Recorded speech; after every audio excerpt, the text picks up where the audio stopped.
ध्वनिर्वर्णा पदं वाक्यमित्यास्पदचतुष्टयम् यस्याः सूक्ष्मादिभेदे वाग्देवीं तामुपास्महे।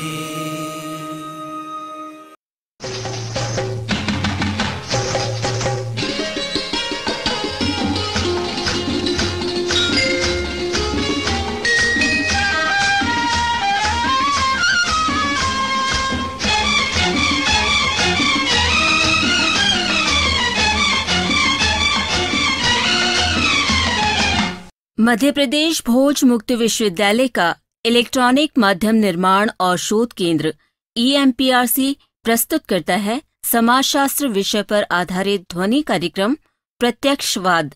ये कार्यक्रम MA समाजशास्त्र के प्रथम वर्ष के विद्यार्थियों के लिए द्वितीय प्रश्न पत्र सामाजिक अनुसंधान की विधियां की पहली इकाई पर आधारित है। इस कार्यक्रम की विषय विशेषज्ञ हैं डॉक्टर माधवी लता दुबे।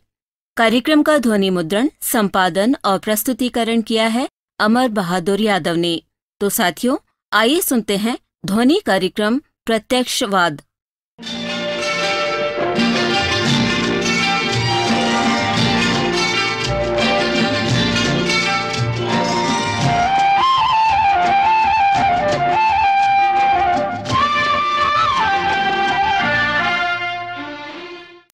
आज की इस कक्षा में हम प्रत्यक्षवाद सिद्धांत के ऊपर चर्चा करने जा रहे हैं।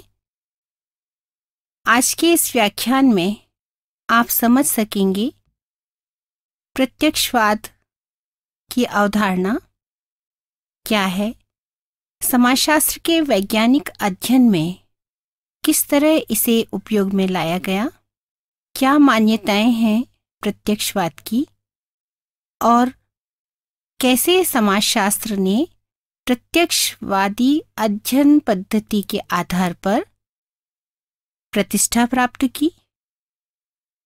इसके साथ ही आप यह भी समझ सकेंगे कि प्रत्यक्षवाद क्या सामाजिक यथार्थ को समझने में प्रासंगिक है।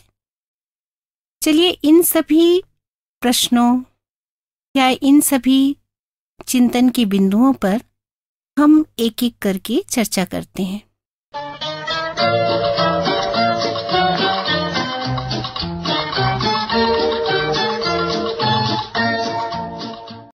विद्यार्थियों, समाजशास्त्र जब अस्तित्व में आया, आप पिछली कक्षाओं में, व्याख्यानों में इस बात को भलीभांति समझ चुके होंगे कि समाजशास्त्र के उद्भव की जो परिस्थितियां थीं, उनमें यूरोप में विज्ञान का प्रसार हो चुका था और औद्योगिक क्रांति, फ्रांस की क्रांति के बाद के समाज में तेजी से फेरबदल, सामाजिक संरचना में परिवर्तन और वे सारी चीजें सामने आ रही थीं जिनसे समाज के सामने विकास की समस्या प्रमुख थी कि कैसे समाज की पुनर्रचना की जाए। 1838 में अगस्त काम्टे ने जब समाजशास्त्र विषय का प्रतिपादन किया, तब उन्होंने समाज को समझने के वैज्ञानिक नियमों के ऊपर जोर दिया।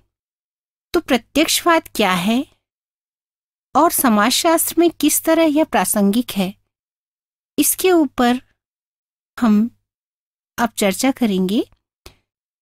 प्रत्यक्षवाद दरअसल समाजशास्त्र को, जो उसका परंपरागत समाज विज्ञानों में जो अध्ययन का एक तरीका था कि समाज की घटनाओं को समझने के अलग अलग आधार हो सकते हैं। पिछले व्याख्यानों में आपने दर्शन शास्त्रीय आधार पर भी सुना होगा। तो किस तरह से समाज में चिंतन आगे बढ़ा और समाज की परिवर्तित दशाओं को समझने के लिए किन किन बातों को आधार माना गया, इसके ऊपर हम पुनः आपको अगस्त काम्टे के संदर्भ में बताना चाहेंगे कि उन्होंने समाज के विकास को समझने के लिए जो क्रम बतलाया उसमें उन्होंने कहा कि चिंतन के स्तर बदलने से समाज की दशाएं बदली और अलग अलग विषय जो थे वे तर्क और परीक्षण के आधार पर अध्ययन कर रहे थे उस समय।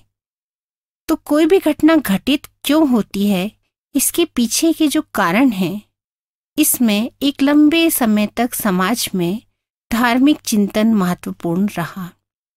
इसके बाद चिंतन का तरीका बदला, लेकिन जब यूरोप में प्रबोधन काल आया, पुनर्जागरण आया, उस समय जो विज्ञान और जो आविष्कार की प्रक्रिया प्रारंभ हुई, उन सब ने एक ऐसी परिस्थिति को जन्म दिया जिसमें तर्क प्रमुख था।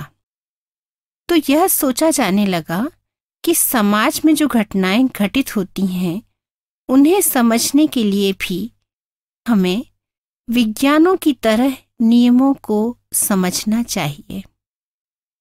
जिस तरह से कोई भी विज्ञान किसी भी जो घटनाएं होती हैं उनके कार्य कारण संबंधों की खोज कर सकता है, तो समाजशास्त्र भी एक विज्ञान है। इसमें भी इस तरह की अध्ययन पद्धति होना चाहिए जिससे कि हम समाज को समझने के स्वाभाविक नियमों का पता कर सकें। तो यही वह आधार था विद्यार्थियों, जब प्रत्यक्षवाद अस्तित्व में आया। अगस्त काम्टे ने चिंतन के 3 स्तर के जो नियम प्रस्तुत किए, उसमें उसने आध्यात्मिक स्तर, तात्विक स्तर और प्रत्यक्षवादी स्तर, इन 3 आधारों पर चिंतन के क्रम और समाज के विकास को समझाया। यहाँ मैं आपको एक उदाहरण देना चाहूंगी। जैसे प्रारंभिक मनुष्य अग्नि को ईश्वर के रूप में, अलौकिक शक्ति के रूप में स्वीकार करता रहा। हमारे हिंदू देवी देवताओं की जो पूजा पद्धति है, इसमें भी हम अग्नि को ईश्वर के तुल्य मानते हैं और उस तरीके का चिंतन भी रखते हैं। अगली अवस्था में काम्टे कहते हैं कि जब मनुष्य का चिंतन बदला तो आगे बढ़ते हुए समय में अग्नि को दूसरे तरीके से समझा जाने लगा, जैसे कि अग्नि में मनुष्य का अहंकार प्रज्वलित हो जाता है। यानी हम धर्म को इस तरीके से समझने लगे कि हम अपने गुणों की कल्पना उसमें आरोपित करके समझने लगे। ये तात्विक स्तर था। लेकिन जब वैज्ञानिक चिंतन सामने आने लगा तो फिर इस धारणा को इस तरीके से समझा जाए कि भौतिक और रासायनिक किन गुणों की प्रतिक्रिया के स्वरूप अग्नि प्रज्वलित हुई। तो यह जो सोचने का तरीका था, यह जो तीसरा स्तर था, यह विज्ञानों में आ चुका था कि किसी भी घटना को समझा जा सकता है और उसके कार्य कारण को ढूंढा जा सकता है। अगस्त काम्टे ने न केवल चिंतन के 3 स्तर को समझाया, बल्कि अपनी इस सोच को समझाने के लिए विज्ञानों का संस्करण भी प्रस्तुत किया। तो उसमें उन्होंने कहा कि जो प्राकृतिक विज्ञान हैं वे विश्लेषणात्मक हैं और उनमें से जीव विज्ञान संश्लेषणात्मक हैं, क्योंकि जीव के विकास वृद्धि क्रम, उसमें अंगों की परस्पर निर्भरता को समझा जाएगा।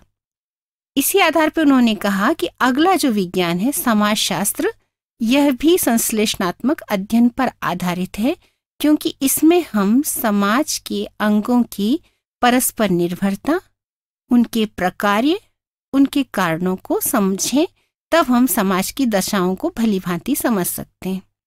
तो उन्होंने कहा कि हमें इसके लिए इस आधार पर चिंतन की मान्यताओं को अपने अध्ययन से हटाकर इस बात पर ध्यान केंद्रित करना होगा कि समाजशास्त्र को वैज्ञानिक दर्जा प्रदान करना है और समाज को संचालित करने वाले जो नियम हैं इनको तैयार करना है। ये नियम कैसे होंगे? जैसे अन्य विज्ञानों में सार्वभौमिक नियम होते हैं। यहाँ हम आपको बताना चाहेंगे कि समाजशास्त्री मर्टन ने विज्ञान के जो आवश्यक तत्व बतलाए हैं उसमें उन्होंने बतलाया कि विज्ञान सार्वभौमिक होता है, यानी विज्ञान में जिन निरीक्षण, परीक्षण, प्रयोगों को प्रमाणित किया जाता है वे सब जगह उसी रूप में समझे जाते हैं, सार्वभौमिक प्रकृति होती है।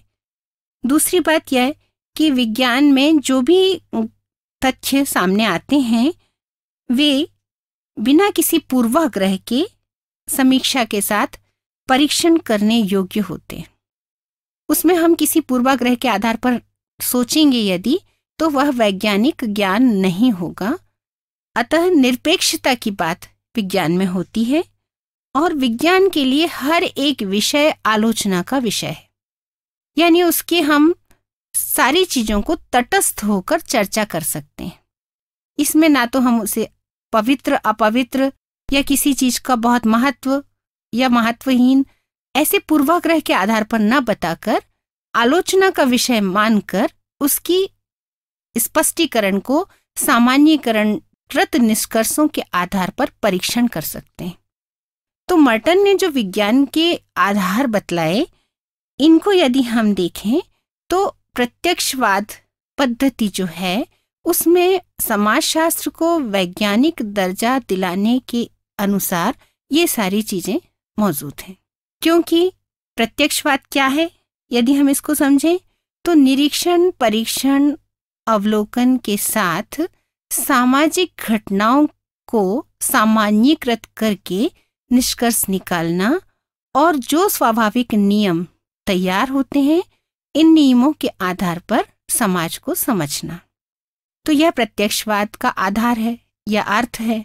अगस्त काम्टे ने तो प्रत्यक्षवाद को स्थापित करने का प्रयास प्रारंभ किया, लेकिन जैसा कि आप जानते हैं कि आगे चलकर समाजशास्त्री इमाइल दुर्खीम ने समाजशास्त्रीय पद्धति के नियम रूल्स ऑफ सोशियोलॉजिकल मेथड में प्रत्यक्षवादी पद्धति के आधार पर समाजशास्त्रीय अध्ययन को वैज्ञानिक दर्जा दिलाने का प्रयास किया। दुर्खीम का यह मानना था कि समाज में हम जो भी हैं, अपना व्यवहार करते हैं, अंतःक्रिया करते हैं, इन सभी क्रियाओं के पीछे व्यक्तिगत कारण नहीं बल्कि समूह जिम्मेदार होता है, समूह प्रमुख होता है। इसलिए उसने कहा कि समाज को समझना है तो सामाजिक घटनाओं को सामाजिक तथ्य के रूप में समझना होगा। सामाजिक तथ्य की जब वो चर्चा कर रहे थे तब उनका आशय प्रत्यक्षवादी तरीके से चिंतन पर बल देना था कि कैसे हम समाजशास्त्र में वैज्ञानिक अध्ययन कर सकें। सामाजिक तथ्य की दो विशेषताएं होती हैं, एक बाह्यता और एक बाध्यता। जैसे आप अनुभव करें कि यदि आप भ्रमण के दौरान जब आप घूम रहे हैं तब आप एकाएक यदि आपको लगता है कि धूप से बचना है तो आप सिर पे कपड़ा डाल लेते हैं। यह आप स्वेच्छा से कर रहे हैं, इसके लिए कोई बंधन नहीं है। लेकिन यदि आप मंदिर में प्रवेश करते हैं और वहां पूजा स्थल पर आपसे कहा जाता है कि इस तरीके का आपको आचरण करना है, तब आप उस आचरण के लिए बाध्य हो जाते हैं। तो हर एक हमारी जो अंतःक्रिया है, सामाजिक व्यवहार जिससे पनपता है, जिसमें हम एक दूसरे के साथ व्यवहार करते हैं, तो इस दौरान दुर्खीम का यह मानना था कि व्यक्ति का जो व्यवहार है वह समूह से प्रभावित होता है। यानी जो भी कारण है वो व्यक्ति के अंदर नहीं बल्कि बाहर हैं और वो उस काम को करने के लिए बाध्य भी हो जाता है। तो बाह्यता और बाध्यता, इन दो आधारों पर समझाते हुए उन्होंने बताया कि समाजशास्त्र में भी हम सामाजिक घटनाओं को उनके इस तरीके के सामाजिक जो व्यवहार से उपजे हुए अर्थ हैं, इनको यदि हम समाज की सामान्य घटनाओं को एक क्रम से रखें तो हम उन नियमों को खोज सकते हैं जिनसे कि कोई घटना घटित होती है और ये नियम सार्वभौमिक तरीके से प्रभावशील हो सकते हैं। यानी समाजशास्त्र भी विज्ञान की तरह काम कर सकता है और यह बता सकता है कि समाज में कोई भी घटना क्यों घटित हुई और उसके परिणाम क्या हैं। उदाहरण के लिए उन्होंने आत्महत्या का जो सिद्धांत प्रस्तुत किया या धर्म के जो प्रकार समझाए, उसके आधार पर वह इस निष्कर्ष पे पहुंचे कि समान परिस्थितियों में जो व्यवहार व्यक्ति कर रहा है उसके पीछे समूह किस तरीके से प्रभावी है। यानी आत्महत्या जैसा कार्य भी व्यक्तिगत कार्य नहीं है, बल्कि इसके पीछे समूह मन काम करता है, समूह की शक्ति काम करती है, और उस शक्ति की बाध्यता के कारण कोई व्यक्ति उस अमुक कार्य को करने के लिए विवश होता है। इस तरीके के जो सिद्धांत समाजशास्त्र में धीरे धीरे आगे बढ़ते गए, उन सिद्धांतों में प्रत्यक्षवादी चिंतन, प्रत्यक्षवादी अध्ययन पद्धति को देखा जा सकता है। अगस्ट काम्टे का ऐसा मानना था कि यदि हम दूसरे विज्ञानों में जो परीक्षण या जो प्रयोग किए गए हैं उन्हें यदि हमें मानवता के कल्याण के लिए उपयोग में लाना है, तो फिर हमें समाज के पुनर्निर्माण की बात करना होगी, और उस पुनर्निर्माण में हम उन नियमों को समझें जिनसे कि समाज का विकास किया जा सकता है। यानी 18वीं शताब्दी में यह समस्या प्रमुख थी कि कैसे बदलती हुई सामाजिक आर्थिक परिस्थितियों में समाज का पुनर्निर्माण किया जाए, और समाज का पुनर्निर्माण करने के लिए जो योजना बनाई जाए, उसके लिए जितने भी समाज विज्ञान अध्ययन कर रहे थे उनमें समाजशास्त्र नया विषय था, और नया विषय होने के साथ ही उसने समाज को समझने के नियमों पर जोर दिया। और इन नियमों में पद्धति की जब बात आती है तो प्रत्यक्षवाद महत्वपूर्ण पद्धति के रूप में सामने आया। तो अभी आपने समझा कि प्रत्यक्षवाद अस्तित्व में कैसे आया और प्रत्यक्षवादी अध्ययन को समाजशास्त्र में किस तरीके से इस्तेमाल किया गया।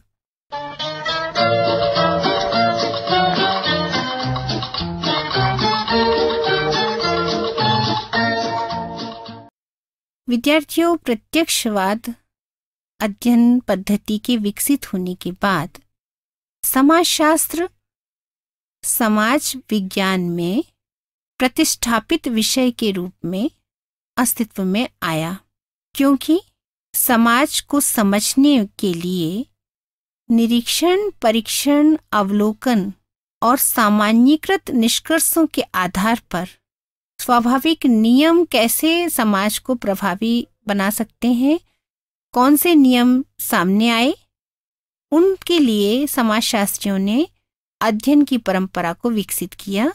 जैसा कि अभी हमने आपसे बताया कि अगस्ट काम्टे और इसके बाद इमाइल तुर्की, इन विचारकों ने समाजशास्त्र की प्रतिष्ठा के लिए ही नहीं बल्कि समाजशास्त्र में बुनियादी सिद्धांत का जो आधार होना चाहिए कि कैसे हम अधिक से अधिक वैज्ञानिक अध्ययन को कर सकें, इस पर बल दिया। लेकिन क्या समाज के यथार्थ को समझा जा सकता है? जैसा कि मैंने पूर्व में आपसे यह प्रश्न उठाया था कि प्रत्यक्षवाद ने दार्शनिक आधारों से परे चिंतन की एक ऐसी पद्धति को विकसित अवश्य किया जिसने समाजशास्त्र को वैज्ञानिक दर्जा प्रदान किया। लेकिन क्या यह पद्धति सामाजिक यथार्थ को समझने में महत्वपूर्ण है? क्या हम वर्तमान समाज में जो जटिल व्यवहार है या व्यक्तियों के बीच जो अंतःक्रियात्मक संबंध हैं, इनको स्वाभाविक नियम जो कि प्राकृतिक विज्ञानों में होते हैं, इस तरह के नियमों के आधार पर समझ सकते हैं? आप अपने दिमाग में यह प्रश्न पैदा कीजिए कि यदि कोई व्यक्ति संपन्न घराने से है और उसे समाज के कमजोर वर्ग का अध्ययन करना है, तो क्या वह उस मानसिकता या उन स्वाभाविक नियमों के आधार पर वास्तविक अध्ययन को कर सकता है? या यदि हम भारतीय समाज में जाति व्यवस्था की बात करते हैं तो जाति संस्तरण समाज में परिस्थिति का विभाजन करता है, यह बात सही है। लेकिन जाति के सोपान में जो क्रम है उसमें निम्न जाति के बीच जो संघर्ष है या जो वंचना का लंबा इतिहास है, उसको किसी अन्य जाति का व्यक्ति सामान्यीकृत निष्कर्षों के आधार पर या निरीक्षण परीक्षण करके समझ सकता है। ऐसे कई सारे सवाल जब हम पैदा करते हैं अपने दिमाग में, तो यह स्वाभाविक रूप से समझने में आता है कि जो अमूर्त विज्ञान है, जिसमें वस्तुओं को निरीक्षण करके और प्रयोग करके समझा जा सकता है, मानवीय समाज में क्या उस तरीके का अध्ययन करके समझा जाना सही है? कदाचित मेरा आशय यह नहीं है कि प्रत्यक्षवादी अध्ययन पद्धति अव्यावहारिक है, बल्कि यहाँ यह भी हमें स्वीकार करना होगा कि प्रत्यक्षवादी अध्ययन पद्धति के पश्चात समाजशास्त्र में व्यवहारिक समाजशास्त्र की उपयोगिता बढ़ गई, क्योंकि समाज की दशाओं को गणना करके, तथ्यों को एकत्र करके समाज के विकास की दिशा को निश्चित करने के कई सारे प्रयास पूरी दुनिया में हुए। तो ऐसा नहीं है कि यह निराधार है अध्ययन पद्धति, बल्कि मेरा प्रश्न यह है कि क्या सामाजिक यथार्थ को, अलग अलग परिस्थितियों को प्रत्यक्षवाद के आधार पर समझा जा सकता है? तो यहाँ हमें कुछ समाजशास्त्रियों ने जो आरोप लगाए हैं या प्रत्यक्षवाद की पद्धति से हट के कोई विकल्प दिया है समाज विज्ञान में, उस पर भी जानना जरूरी है। तो यहाँ हम आपको बताना चाहेंगे, एंथोनी गिडिंग्स ने new rules of sociological method एक पुस्तक लिखी। उसमें उन्होंने समाज विज्ञान में वैकल्पिक अध्ययन पद्धति के ऊपर विचार करने के लिए सुझाव दिया, और उन्होंने कहा कि हमारा जो व्यवहार है, इसको हमें समझना है तो हमें चेतना के स्तर पर जाना होगा। हम स्पष्ट अर्थों को तब समझ पाएंगे जब उस घटना को वास्तविक रूप से हम समझ सकें। यानी हमें जो प्रदत्त अर्थ हैं उनसे हटकर सोचने की जरूरत है, और जिसके माध्यम से हम वस्तुओं को समझते हैं उससे हटके हमें चेतना के माध्यम से यह समझने की जरूरत है कि कोई भी घटना घटित हो रही है, उसकी वास्तविक व्याख्या क्या है। तो यह वास्तविक व्याख्या कैसे होगी? इसके लिए उन्होंने कहा कि अनुभवों को दिन प्रतिदिन की अंतःक्रिया के आधार पर समझा जाए। तो प्रघटना शास्त्र, फिनोमिनोलॉजी, ऐसी ही पद्धति है जिसमें सामाजिक यथार्थ को उस अर्थ में समझा जाने पर बल दिया गया जिस अर्थ में घटना घटित होती है।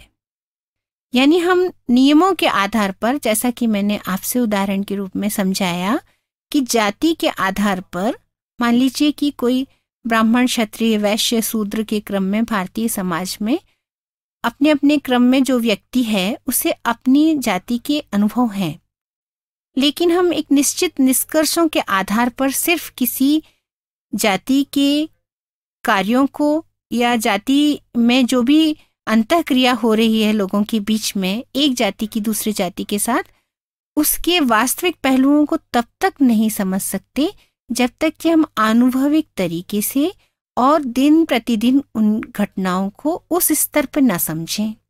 तो हमें पूर्वाग्रह से भी मुक्त होना होगा, लेकिन हमें घटना की वैसी ही व्याख्या करनी होगी। तो ऊपरी तरीके से, प्रत्यक्षवादी तरीके से हम आंकड़े एकत्र कर सकते हैं, लेकिन यथार्थ का अध्ययन करने के लिए हमें दूसरे तरीके से अध्ययन करना होगा। यानी अगर हम यह कहें कि ऐसा उपागम जिसमें स्पष्ट अर्थ जो हैं उनको अर्थविहीन कर दीजिए, इसके बाद यह पता लगाइए कि उसका क्या अर्थ है। तो स्वीकृत जो अर्थ हैं इनको स्वीकार न करके वास्तविक अर्थ को खोजना होगा, तब हम जटिल समाज को या समाज की जो परिवर्तित दशाएं हैं इनको समझ सकेंगे। तो यह एक वैकल्पिक रूप से अध्ययन पद्धति जो एंथोनी गिडिंस ने सुझाया अपनी पुस्तक में, हमें इस पर भी जानना चाहिए।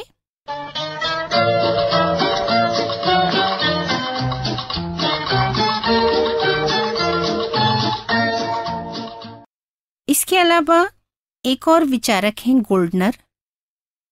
गोल्डनर ने भी यह कहा कि समाजशास्त्र में जो भी अध्ययन अभी तक प्रत्यक्षवादी समाजशास्त्र के बतौर होता रहा है, उससे हम वास्तविकता के बहुत नजदीक नहीं जा सकते। इसलिए कोई भी शोधकर्ता जो समाज विज्ञान में अनुसंधान कर रहा है, उसे उन मान्यताओं से हटकर अध्ययन इस तरीके से करना चाहिए कि वह निष्पक्ष रूप से जो घटनाएं घटित हो रही हैं, इनकी गहराई को समझ सके, वास्तविकता को समझ सके। और इसके लिए उन्होंने कहा कि वैज्ञानिक तरीका प्राकृतिक विज्ञानों के लिए सही है, लेकिन समाज विज्ञान में अध्ययन की पद्धति को बदलना होगा। जैसे मलिन बस्तियों में अध्ययन करने के लिए प्रश्नों की सूची बांट दी जाए और उनसे भरवा लिया जाए आपकी समस्याएं क्या हैं। यह प्रत्यक्षवादी तरीका हो सकता है कि हम सूचनाओं को एकत्र कर लें और फिर उनके कार्य कारण संबंधों को स्थापित कर दें। लेकिन क्या मलिन बस्तियों में जो घटनाएं घटित हो रही हैं, जो समस्याएं हैं, या अलग अलग व्यक्ति की जो समस्या है, उसको इस सामान्यीकृत निष्कर्षों के आधार पर निकाला जा सकता है? कदाचित ऐसा संभव नहीं होगा। अतः ये जो विद्वान हैं, प्रत्यक्षवादी चिंतन से हटकर समाजशास्त्र को प्रतिष्ठापित करने के लिए नए नए शोध विधियों और उपायों की चर्चा करते हैं। तो विद्यार्थियों, आज के इस व्याख्यान में हमने यह जानने का प्रयास किया कि प्रत्यक्षवादी अध्ययन पद्धति क्या है, क्यों अस्तित्व में आई और समाजशास्त्र में इसकी क्या उपयोगिता है, वर्तमान समाज को समझने में क्या यह प्रासंगिक है। इन सभी बिंदुओं पर हमने क्रमशः चर्चा की। पुनः हम आपको बताना चाहेंगे कि 18वीं शताब्दी की जो परिस्थितियां थीं, उनमें जब विज्ञानों का अस्तित्व एक एक करके आगे बढ़ता जा रहा था, तब समाज को समझने के लिए भी नए नए विषय अस्तित्व में आए। समाजशास्त्र एक नया विषय है और इसमें अन्य प्राकृतिक विज्ञानों की तरह अध्ययन पद्धति के रूप में प्रत्यक्षवाद को लेकर समाजशास्त्र को प्रतिष्ठा दिलाने का कार्य अगस्ट काम्टे ने किया। इमानुएल दुर्खीम ने इसे आगे बढ़ाते हुए समाज विज्ञान की जो पद्धतियां हैं, उनमें प्रमुख स्थान देते हुए प्रत्यक्षवाद पर बल दिया। निरीक्षण, परीक्षण, अवलोकन के माध्यम से सामाजिक घटनाओं को समझना और विज्ञान की तरह स्वाभाविक नियमों की बात करना, कैसे समाज के विकास और पुनर्निर्माण को हम ला सकते हैं, इसके लिए नियोजित प्रयासों की जो तरीके हैं वो प्रत्यक्षवाद में खोजने का प्रयास किया गया उस माध्यम से। लेकिन आगे चलकर जब समाज के विकास में हम अलग अलग वर्गों की अलग अलग समस्याओं पर विचार करते हैं, तो अनेक विद्वानों ने इस प्रश्न को पैदा किया कि प्रत्यक्षवादी तरीका निश्चित तौर पर व्यवहारिक समाजशास्त्र के लिए उपयोगी है, समाज की घटनाओं को समझने के लिए उपयोगी है, लेकिन सामाजिक यथार्थ को समझना है तो हमें अन्य पद्धतियों का सहारा लेना होगा। उदाहरण के लिए प्रघटना शास्त्र उनमें से एक है। तो आज के व्याख्यान में बस इतना ही। अगले व्याख्यान में हम पुनः उपस्थित होंगे। धन्यवाद।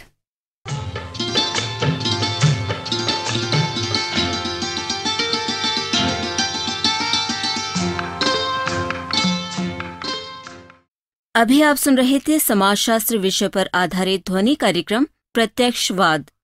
कार्यक्रम की विषय विशेषज्ञ एवं वार्ताकार थी डॉक्टर माधवी लता दुबे। निवेदिका थी अनुराधा। इस कार्यक्रम का ध्वनि मुद्रण, संपादन और प्रस्तुतिकरण किया अमर बहादुर यादव ने। ये शैक्षणिक ध्वनि कार्यक्रम मध्य प्रदेश भोज मुक्त विश्वविद्यालय के इलेक्ट्रॉनिक माध्यम निर्माण और शोध केंद्र EMPRC द्वारा निर्मित किया गया।